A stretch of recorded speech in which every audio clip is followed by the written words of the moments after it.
All right, today we're talking push-ups because even if your form doesn't suck, if you're not doing a way that really isolates your chest or your triceps and either pre-exhausting or throwing them at the end of your workout to make sure you got nothing left in the tank, your training's pretty damn inefficient. So let's fix that and let's get after it. Now, if you're somebody that used a push-up challenge to transform your life and get off the crack, I think that's amazing. My only pushback is that if you have access to a gym, just throwing a couple sets of a chest exercise at the end of your workouts would yield better results. But I know not everybody has access to a gym, so it's better than nothing.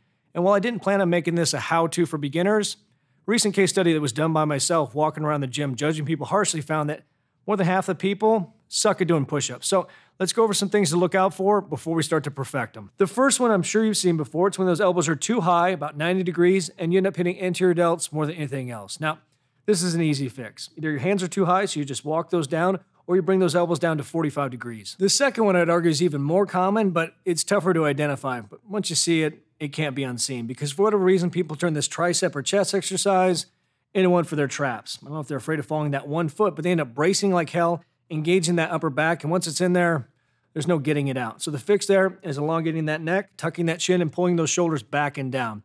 But I find with this one, you really have to work people from the ground up. So I'll have people lay flat on the floor and start out by making noises like a beached whale because I'm a dick. From there, we just focus on the upper part of their body. So really just making sure those shoulders are back and down and keeping those hips on the ground. So they're just lifting that chest up, making sure they have that form. Then we work to the knees and then all the way to the feet. Now, when it comes to perfecting or optimizing push-ups for muscle growth, whether it's chest or tris, you're going to find that getting a little elevation and using dumbbells is the way to go because not only get a better connection, but it's also going to open up the door to variations that you couldn't otherwise do. For instance, for chest, it allows you to walk those hands out even wider, turn those wrists and do a hybrid of a push-up and a fly. Or you can do your push-ups like normal, and then once you fail, you hold an extreme stretch at the bottom. For triceps, unless you want your wrist to hate you, doing a reverse grip push-up is a horrible idea. But with the dumbbells, it makes it easy. You can also get even more engagement by just tilting back more.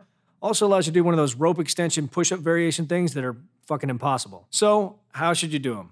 Well, it goes without saying that there is no number. You should always push yourself to failure because unless the 6th grade PE test comes around later in life, I don't give a shit how many push-ups you can do in under a minute. And like I said in the beginning, the best thing you can do is either start your workout with them so you pre-exhaust and you develop that connection to your chest, or you end your workout and end up bouncing off the floor by really finishing off that chest or your triceps.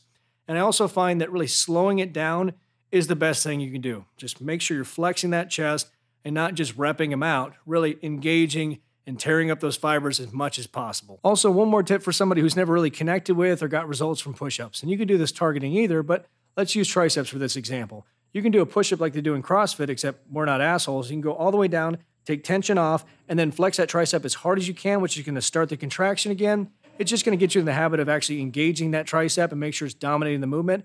Do a couple sets of those, and then go back to normal, and you're gonna find that you instantly have a better connection. And if you haven't got a chance to check out the full gym program, or you're still limited, you need the garage one, links in the description. 30 days, 20 videos, 20 bucks, pretty damn simple. Also, if you need help with other stuff, these are also videos that I've done. They're neat. Make sure you hit that subscribe button, notification bell, which is a clitoris in disguise. Fucking get after it.